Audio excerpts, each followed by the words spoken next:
গোপাল তো যমুনার পাড়ে বসে মাটি খেয়ে নিয়েছিল, কিন্তু কেন সে মাটি খেয়েছিল তা কি কেউ জানে?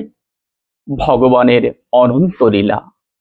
সেই লীলার মধ্যে এই মাটি খাওয়া লীলা একটি লীলা। সবাই দেখে অবাক হয়ে গিয়েছিল। কেউ কেউ এটা বলতে লাগলো, আরে যশোদা, তুই তোর গোপালকে মাখন খেতে দিবি না, মিষ্টি খেতে দিবি না, দধি খেতে দিবি না, ঘোল খেতে দিবি না, তো কি করবে? তোর ছেলে মাটিই তো খাবে।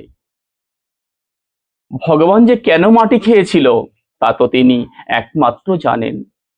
তিনি এই বসুমাতার, এই পৃথিবী মাতার মাটিকে তিনি অমৃত অমৃত বলে গ্রহণ করেছিলেন। বলেছিলেন, মা, তোর মাটি এ তো মাটি নয়, এটা তো মহাপ্রসাদ, এটা তো অমৃত। এই অমৃত আজকে আমি গ্রহণ করলাম।